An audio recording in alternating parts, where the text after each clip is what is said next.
Steven Callahan's 76 Days Adrift. Picture this: alone in the middle of the Atlantic Ocean, your boat has sunk, and your only lifeline is a fragile, inflatable raft. Supplies are dwindling, the sun scorches by day, and sharks circle just beneath the surface. The horizon offers no sign of rescue, just an endless stretch of water in every direction. For Steven Callahan, this wasn't a nightmare, it was his reality. What followed was a 76-day battle for survival that would test the limits of human ingenuity, resilience, and willpower. In January 1981, Steven Callahan, a seasoned sailor and naval architect, set out on a solo voyage across the Atlantic. He had built his 21-foot sailboat, the Napoleon Solo, with meticulous care, dreaming of adventure on the open seas. But 6 days after leaving the Canary Islands, disaster struck. On a pitch-black night, Steven awoke to chaos. A storm had engulfed his boat, and water was flooding the cabin. He didn't know what caused the breach: a rogue wave, a collision with debris, or perhaps a whale. But within minutes, the Napoleon Solo was sinking. Grabbing what he could, Steven deployed his life raft and watched as his dream vessel vanished beneath the waves. Alone in the vast Atlantic, he climbed aboard a 7-foot inflatable raft, his new makeshift home. The raft, which he later named Rubber Ducky, was as vulnerable as it was small. Steven managed to salvage a few essential items: some emergency rations, a spear gun, a solar still, and a copy of the survival book Sea Survival. These supplies would be his only lifeline in an unforgiving ocean. Food and water quickly became his primary concerns. The solar still allowed him to extract fresh water from salt water, but it often failed, forcing him to rely on rainwater and the moisture from the fish he caught. Using his spear gun and whatever tools he could improvise, Steven hunted dorado fish and occasionally caught birds that landed on the raft. Each catch was a triumph, but every meal was hard-earned. Salt sores and exhaustion made even small tasks agonizing. Days turned into weeks, and isolation began to take its toll.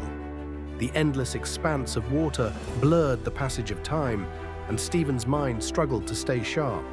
He talked to the fish that swam alongside his raft, giving them names and treating them like companions. At night, the ocean glowed with bioluminescent plankton, offering brief moments of awe amidst the despair. Steven journaled obsessively, recording every detail of his ordeal. The act of writing became a lifeline for his sanity, but the challenges were relentless.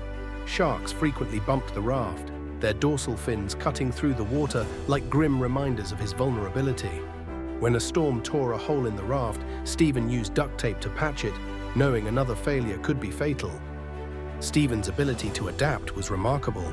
He learned to navigate by the stars and used ocean currents to guide his raft westward. Every problem became a puzzle to solve. When his spear gun broke, he fashioned new tools from scraps. When dehydration loomed, he found creative ways to collect water. He refused to give up, driven by the mantra, "Every problem has a solution." Physically, Steven's body was deteriorating. Salt sores covered his skin, his weight plummeted, and infections threatened his health. But even in his weakest moments, he found strength in small victories. The taste of fresh fish, the sight of a passing bird, the knowledge that he was still alive. On April 21, 1981, 76 days after his journey began, a fishing vessel spotted Steven drifting near Guadeloupe. Emaciated and barely able to move, he waved weakly to signal for help. The fishermen were stunned to find a man alive after nearly 3 months alone at sea.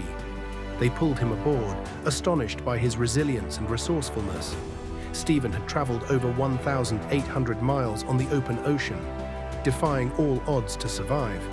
Steven Callahan's story is more than just a tale of survival, it's a testament to the power of the human spirit. Through sheer determination, ingenuity, and an unyielding will to live, he turned a hopeless situation into one of the most remarkable survival stories in history. His experience has inspired countless people to believe in the strength of their own resilience. Could you survive 76 days adrift on the open ocean? Let us know your thoughts in the comments, and don't forget to like and subscribe for more incredible stories of survival and triumph. Together, let's celebrate the strength of the human spirit against the odds.